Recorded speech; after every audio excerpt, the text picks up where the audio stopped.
Kai put on his sassy hat today. What's that? I can already tell. I'm not sassy. I'm not being sassy. I'm being very demure and mindful, actually. Sassy. He's got his sassy hat on today. Excuse me. Excuse me.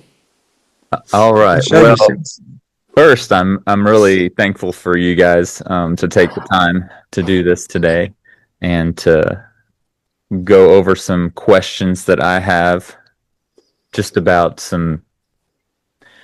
what to do with frustration and anger and stuff. Me and Ben had talked recently about kind of the way that we deal with frustration and anger, which is kind of like outwardly expressing it and like acting a little bit out of control sometimes, emotionally unstable maybe. And so I asked Ben, I was like, who do you think is the most emotionally stable when dealing with this stuff? And he said, you, Kai. So I said, we need to get on a call to talk about how to deal with some of these things. And today's podcast, I'm gonna kind of explain format for what we're gonna do today, and then I'll let you guys introduce yourselves and we'll talk about some things. So today, there's kind of an idea I've been thinking about in terms of suffering and what we suffer for. And there's an idea that you're going to suffer either way for whatever's going on in your life. So you need to make sure whatever you're suffering for, whether you're becoming more successful or not becoming more successful, there's going to be pain associated with that. So the difference between meaningless pain and meaningful sacrifice, it kind of leads us into the how and the why we do things. And so that's kind of what I wanted to talk about today with people who have achieved great things. So typically people that achieve great things, they define big goals for themselves ahead of time. And on one hand, that's great because that inspires you to achieve the greatest thing, right? But on the other hand, it sets you up for a lot of mini failures.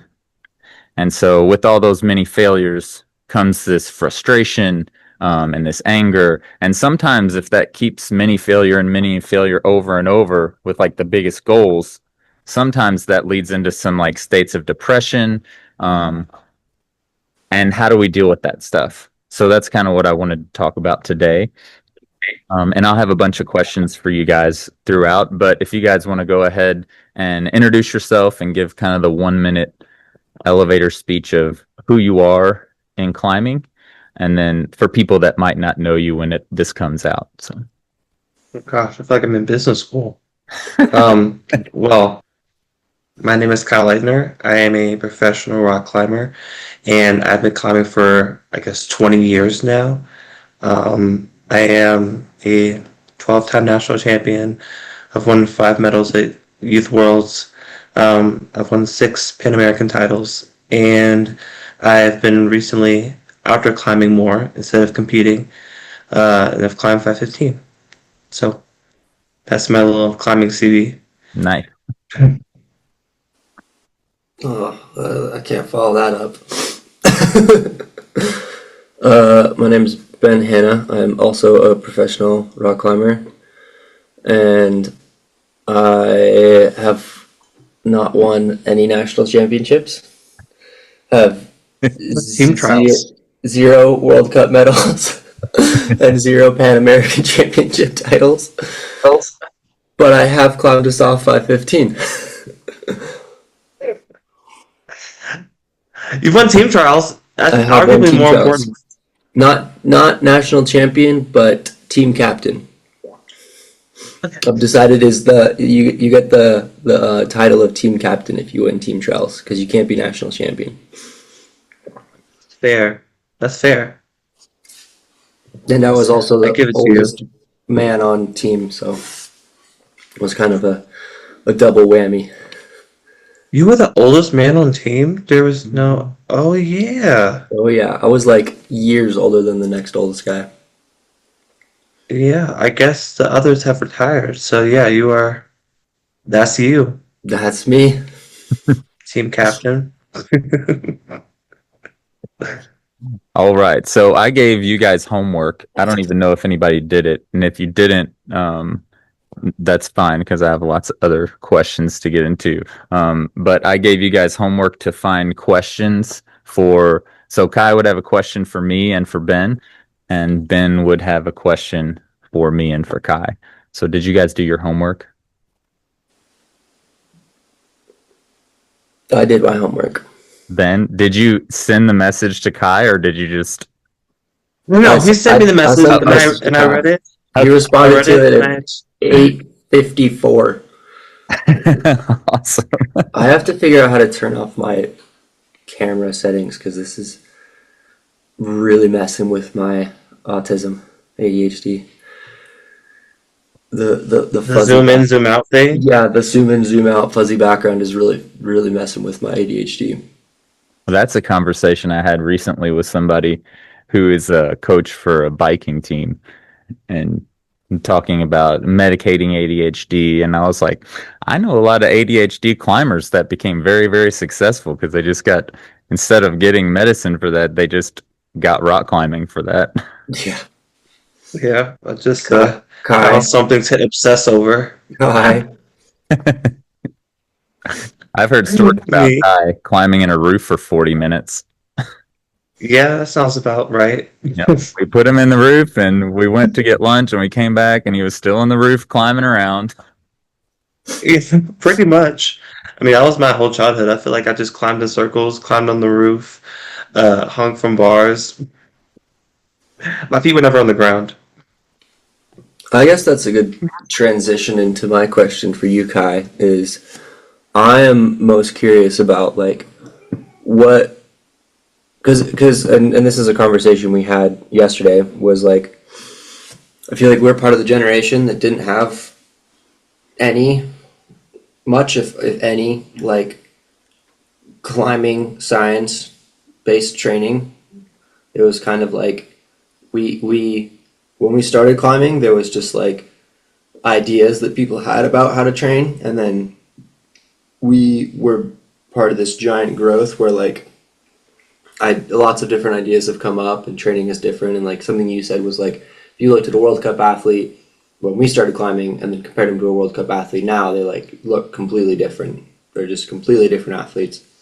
So there like wasn't a lot of knowledge and information or any like result or science-based training when we were climbing, like started climbing. So like I feel like we had to do a lot of like testing and experimenting and tried a lot of different things. And like I'm curious on what you've tried. Like have you tried different things, experimented with different training? How has your training changed over the last 20 years? Are you doing the same thing? And specifically, I think the idea of like volume versus intensity. So like there's the athletes, and I think you are one of them, that just like hammers volume all the time and was like just more volume is better, just more and more and more and more and more. And you've had a lot of success, so I'm wondering if you've like just continued to like do that, or if you've ever experimented with like, you know, having a training program that's like, I'm gonna climb for like an hour and then take 2 days off, and then an hour and then take 2 days off, or if you continue to just hammer volume all the time. Yeah, it's kind of something that I struggle with because you're right. When I started climbing, the sport was a completely different place than it is now, and I feel like we kind of grew up in a time where this sport has grown exponentially at a level that it never has in any other point of climbing, to be honest. I'm like, when I started climbing, there was no such thing as a mega climbing gym. It's like the climbing gyms were the ones who found on the outskirts of random cities in like a hollowed out warehouse with regrind and, 10, 15 feet walls if you were lucky. And so to go from that to what we have now, like having climbing gyms in a major metropolitan city was not a thing because it wasn't profitable. I actually remember the first large commercial gym in the United States. It was Stone Summit in 2010. And I was remember that one too. training in Atlanta at the time, knew the kid whose dad started the gym. And when he proposed the idea, everyone was like, "That's stupid. Who would ever? Why would you ever invest millions of dollars in a climbing gym? That doesn't make any sense. No one wants to climb in the gym. They want to climb outside." Obviously, they were wrong. But to see the sport from then till now, it's completely different. And because even like you walk into a gym and you have a plethora of climbing boards and hang boards and spray walls and coaches and all these resources readily available for people coming into the sport, and that just was not a thing. And so Even to calling it grow, a sport, even calling it a sport is like that's just natural for you to call it now. Like back then, it was like this is a thing people do, or just this outdoor activity. Lifestyle. yeah, it was a lifestyle more than a sport for a lot of people, and it didn't really gain legitimacy for people until it was like until well, honestly for my family until they started seeing me on the news for it, or when the Olympics started to come into play, or like when it started to be a thing. But I think with the lack of resources, you kind of just it was built on tradition. In the past, it was like this is what's worked for. And I mean, everyone knew like this, strength the weight, like manage your weight, but also you're trying to be the athlete who can climb the longest, who can endure the hardest training, and this really was just like breaking the athletes into the ground, and whoever survives is the one who makes it onto the podium. And that was just kind of like the way of training back then. And now there's so much more sports science involved, and it's something that I've even had to adapt to and like get that pre-programming sometimes out of my brain where I'm like, I'm not doing enough. I'm not training enough. And then realizing like that's not what this phase of my program demands. Even having program phases is something that came in arguably later on in my climbing career. Maybe when I was like later in my teen years when we started to have developed programs and Excel sheets and coaches for different things of strength and conditioning and flexibility and mobility and all those other things. Like that was way later, and so I just feel like yeah, I'm grateful for it. My body is grateful for that development and change, but I just feel like yeah, I have never been someone that's been opposed to experimenting, and I feel like for me, yeah, I mean, I don't know if I've done an hour and then 2 days of rest. I don't think my brain could handle that. I would combust, to be honest. But I have definitely done a lot more experimenting later on, especially as I've gotten older and cannot handle the same volume that I could when I was a kid. Yeah, like I will have different phases of my training that are focused on, endurance, power, whether that's more focused on different weaknesses in my training and focusing on those and realizing like sometimes you just go into the gym to focus on movement training, whether that's just working slabs or working, different things that I have issues with mobility or whatever, like, and that's the training day. And I'm like, that sometimes that's enough and your body does adapt. But yeah, no, I've definitely, to answer your question, like I've adapted the way I've approached training significantly because it's just now there's just a lot more resources at hand to do so. Yeah, that idea of specialization, I think, is really important. And the ideas that you guys are going through, you guys are kind of in the middle of everything, actually. So at the beginning was just outdoor climbing and guys just like hanging on a hangboard. You guys actually got gyms. Even though they were kind of rudimentary gyms, you guys did grow up climbing in gyms, which was not really stuff people did like 10, 15 years before you guys. But then it has Yeah. definitely progressed into um, when I started coaching, I came from like collegiate sports. So we always had this cross training, building this foundational lifts and different things to make you really have higher capacity for climbing and to give you longevity in your sport. And just because everybody that was at the top was cross training. So when I started maybe 7, 8 years ago, just talking about these things like cross training, you need to do a deadlift, or you need to do a squat, or you need to do max pulls, or any of these things that are very popular now. And most people do that are at the top. People were really like, no, we're not going to do that. We're going to climb to climb. And that was just kind of the way people did things. So it's really exciting now that all the things like we were saying 8 years ago have just become this new thing, from outdoor climbing to gym climbing and super gyms and cross training. So it's just really exciting to see the growth of the sport for sure. Yeah. Yeah. I agree. I mean, and honestly, I would have never found climbing if there were no gyms. I mean, I grew up in the inner city with inner city family who they would have never put me in a mountain willingly. My mom was scared of heights before I dragged her to a crack, and so I'm very grateful the fact that gyms came around, even if they were in their extremely beginning rudimentary phase. It was like there was almost like a bit of character to climbing in that kind of space where you were not there unless you were obsessed Yeah. with it, and everybody in that facility was just like loved climbing first and foremost before it ever became anything that was competitive or extreme, you know.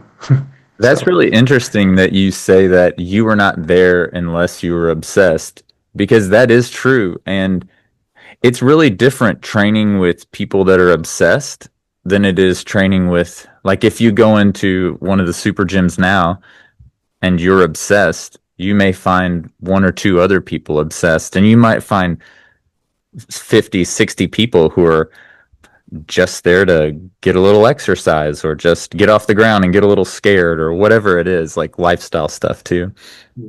you know, that was not a thing. You did not casually walk into a gym because it was just a pastime back then. I mean, the gyms had torn up tires as the ground, and it smelled like feet, and it was like the walls were peeling off, and it was a gross place to be.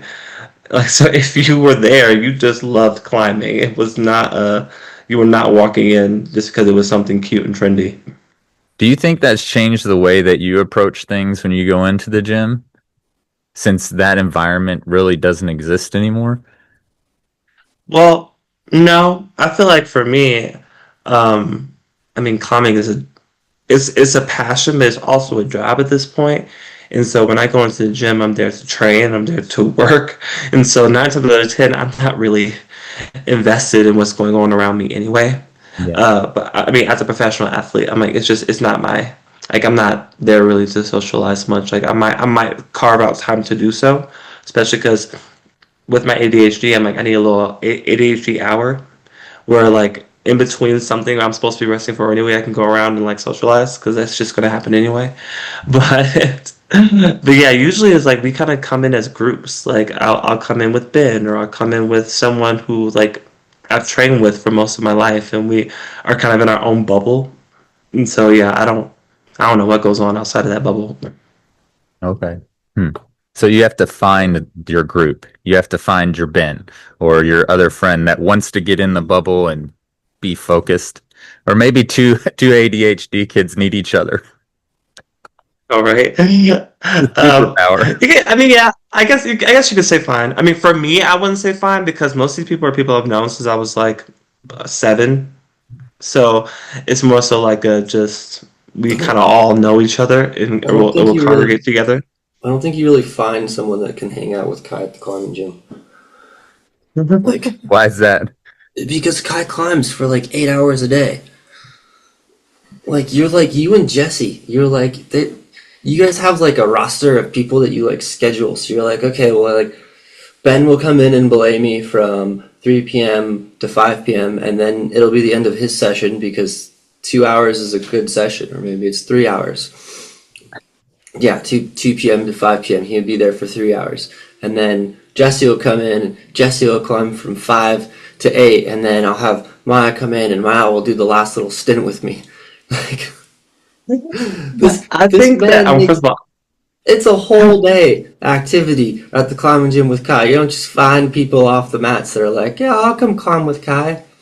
I have a look at friend the that wants to color. be on the podcast. I don't even know where this came from. I was just sitting here and looked down and he was hanging out on my hand.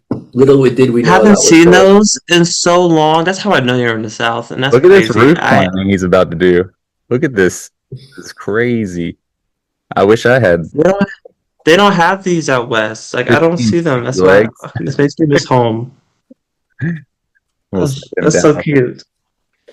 Intro I of think the that's class. also the other thing that comes with training, Ben, because I don't know, I just like being in the gym, and so are all that time spent on the wall? No, like I'll do some cross training, I'll do some other things to focus, but like I don't know, so, can I do some of those things at home? Sure, but like I just like being in the gym.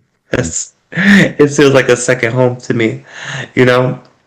It's like where I feel comfortable and where I've grown up, honestly. Hmm. Yeah, you had mentioned something about enduring the hardest thing in your training, and that's the way people used to do things. Like, where do you think there's no place for that anymore, or where is the place for that in programming?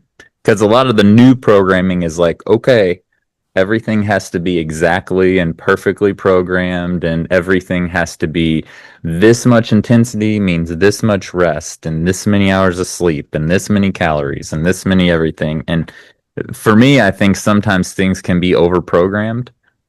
And I definitely think there is a place. I think probably 50% of what you do should be learning how to endure difficult things because I mean that's what's going to happen to you if your headspace, and it's not like physical training as much as it's headspace training, if that space in your head is not comfortable and doesn't have a good relationship with suffering, then when it happens to you you're just going to back away from it. So like how much of your training do you think should be, this is for both of you guys, enduring suffering, and how much of it should be like sticking to a program that makes your body more resilient, like a more balanced work and rest program? I want to start this one. I also don't think that those two things have to be mutually exclusive. Hmm. I think you can plan suffering. Yeah. And as someone who is pretty type A, like I have to see the vision on paper before I can move forward. And so like I need plans, I need structure, I need Excel sheets to like plan out my life. Um, with that being said, I don't think you can be a good lead climber without enjoying suffering. I think this just hand in hand. Lead climbing is suffering. That's just what it is. And so Did you I always have this did vision. you guys always enjoy that suffering aspect, or is it something you had to develop a relationship with? Like at first maybe it was like, I want to back off and No, realize to win I have to enjoy suffering. I think I just really I was kind of I was kind of mean as a kid in terms of that. I it's not that I enjoy suffering, I just hated falling and I really hated losing. And so I was like if I have to suffer, I'll just suffer, but I'd rather suffer than to be disappointed. Oh, that's Um I great. mean I started climbing because Shane, my coach, who was the first person I ever met in a climbing gym, put me on all the walls in the gym as a ADHD 6 year old. And my mom was just basically wanting me to get into something that would keep my attention. But he put me on all the walls and all the angles in the gym, and I could do all the climbs except for one. And I still remember it. It was this climb. It would have purple tape on it, and I. It was the first wall he had me on, where it was like an overhang, and I couldn't do one of the moves. And instead of coming down, I guess like a normal human should have, I just sat there because I was like I wanted to get the move so bad, but I was too scared to jump, but I also did not want to fall, and so I sat there for about 10 minutes. So I started crying, and until the instructor told me I had to come down, and so I came back every day that week to do that climb until I could do that move because I just really wanted to do the move. And then once I did that, then Shane was like, okay, well, he's stubborn enough. Maybe you should put him on the climbing team. But I think, yeah, that's always been my relationship with suffering. It's not even just the fact that, like, yeah, like, I enjoy the burn, I enjoy the training, but I also just really like to feel like I'm at my best. I think that's how that's evolved for me as an adult, you know? Like, I want to push myself, I want to see how good I can be, and that just requires you to suffer a little bit. Yeah, it's funny that you talked about how stubborn you were. A lot of coaches, like I had 10 coaches when I was at TRC, and a lot of them would shy away from the stubborn, like headstrong climbers, because initially those climbers are hard to coach. But and it takes longer for them to trust you. But once they do trust you and know they have your best interests at their heart, then oh my gosh, sky's the limit for a stubborn climber. So I always gravitated towards them because I knew in the long run, if we could get on the same page and build a good relationship, then they would never stop for their goal. And that's similarly the way I think about things. So yeah, here's to stubborn climbers. Exactly. Just believe in us. We got this. What about your What about you, relationship Ben? to suffering, Ben? I feel like I was taught it when I was like, so I was in the climbing team in Santa Fe, and the owner of the climbing gym hired a new coach because he either didn't want to do it anymore or felt like we needed extra coaching. Because I think at that point, like we had me and this other kid who were pretty good on the team, and was like, we need a coach who knows more about climbing to coach these kids. And that coach Ed really instilled the suffering to me, and like we would go over. He had like a spray wall at his house, and so we'd have like sessions on Tuesday nights. It was like all the boys would go over, then train, and it was like by the boys I mean it was like a group of adult men. And then when I was like old enough, he's like, all right, I think you're good enough to come over and hang out with the boys on Tuesday nights and train with us. And like he really instilled suffering into me, and it was like, this is what you have to do if you want to get good at climbing, and like made it really cool. Like it was cool to suffer. Like that's what the cool kids were doing. Like they The suffered. rite of passage. Yeah, it was. And so we called it Ed's House of Pain, and it was like it was cool to suffer. It was like cool to train really hard, and like the more pain the better. Like the more moves the better. And that, like, as a young boy growing up and like developing, that was like what was all the cool adults were doing, and like that was what was sick. And that, like, I think really instilled in me for the rest of my life, like that's what training is, and that's what's cool. Like the more you suffer, the cooler it is. Punk rock to suffer. That's I like funny. Um, I can remember when I was young and I had coaches that had this mindset of suffer, suffer, suffer, no pain, no gain was the whole saying that they always said. But I don't remember being supported, I guess, in the suffering. Mm-hmm. It was just like suffer, like you have to do that, and no one's going to be on board with you or be on your side until you've proven that thing. Um, as a coach, I really don't. I'm 100% on board with the suffering, but I think that there should be a lot of support Yeah, right from the beginning. Like if you're going to suffer, even if you're going to suffer day one, I'm going to be here to support you. And totally. like, but I feel like maybe, and you guys tell me if I'm right or wrong, people have tried to move away from building a relationship with suffering. So they'll program towards, probably not the top athletes, but just people in general will program towards, I'm going to get strong enough so that I don't have to suffer. Or if it gets too hard, like I want to find like reasons or excuses to get away from this. I mean, what do you think like these days? It used to be this old school, no pain, no gain, prove yourself before I coach you. And now I think it's better to, you, I think you have to prove yourself and I will support you at the same time, like right from the beginning. Yeah, I There's that mean, suffering. But I see a trend of people like trying to avoid this thing. So like, what do you guys see? I that's a good question. I mean, I don't. To be honest, I don't have my like feelers as much as I used to in what everyone else is doing. I'm not like connected to any youth programs. So I have no idea what like a lot of people are doing.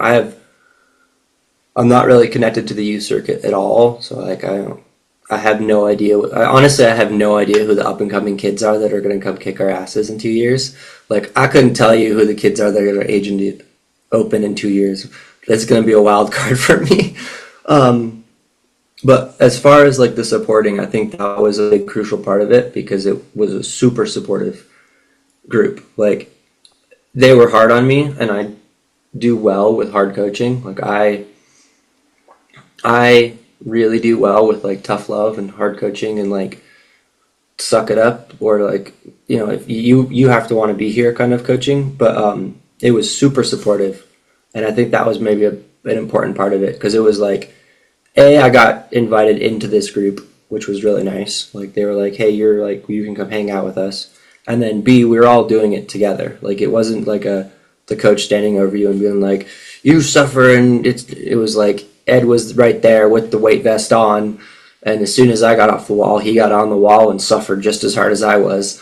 And he was like, yeah, we're gonna suffer together. And then like my other friend Mike was there, and so it was like usually like me, Ed, and Mike for a long time, and like Mike was just as psyched and was suffering more than me, and it was like I just wanted to be able to be cool and suffer just as much as they were. Like they were suffering harder than I were. They were trying harder than I was. So I was like, well, I got to try just as hard as they are, because like if I'm not keeping up with them, then I'm the weak link. And so there was like, it wasn't like it was very supportive, I think, and I think that was an important part of it. It was like, to be cool and to fit in, I had to suffer with them instead of like you have to suffer if you want to, do this thing. If that makes sense.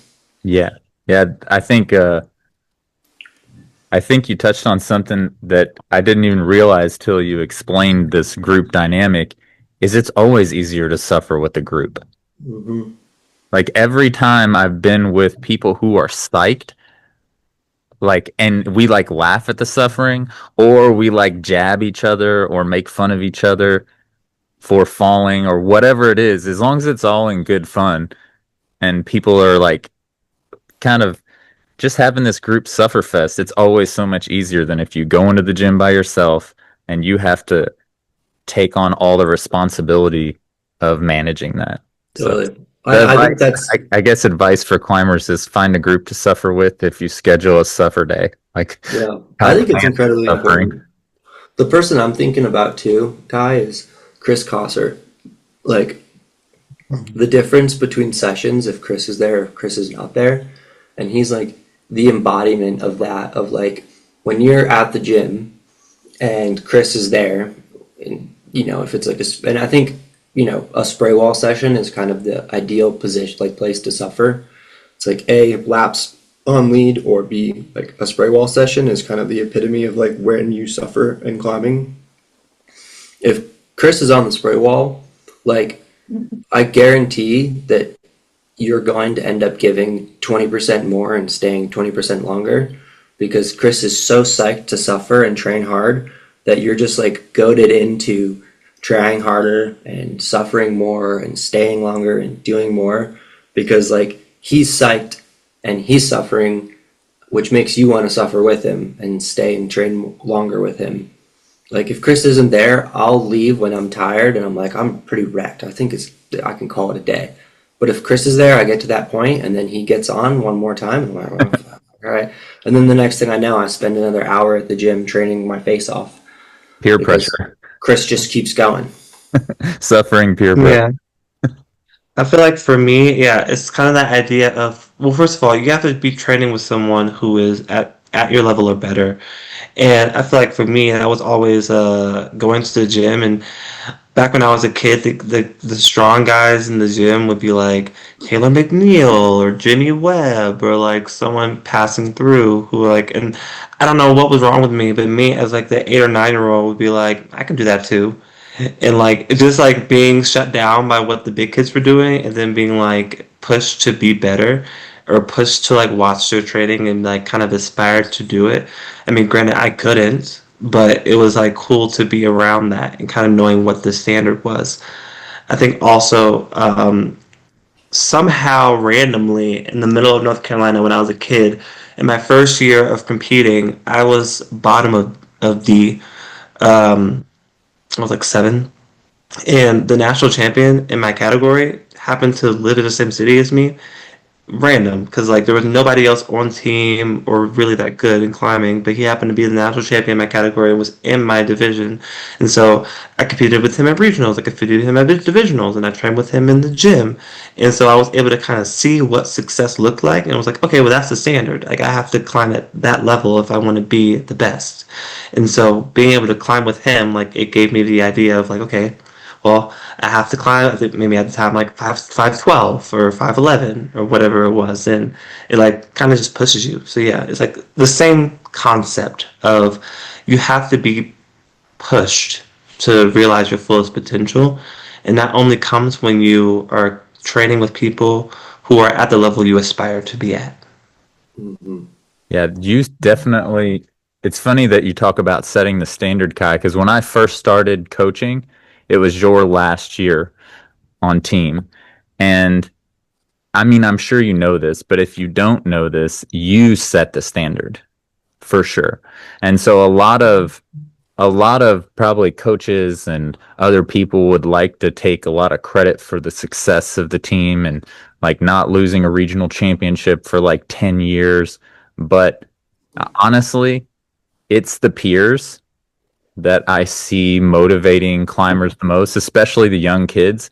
They saw what you were, Kai, and they believed that they could be that too because you were right there close to them, and they were like wanting autographs and wanting to be close to you. But you also set the standard like this is possible. It's possible right here in North Carolina. It's possible right here on this team, and yeah, I appreciate like what you a lot of things that you did, but setting the standard was made my job a whole lot easier, that's for sure, because I could always just be like, well, Kai did it Mm-hmm. right here. Well, It's so well, true. thank you, thank you. Yeah.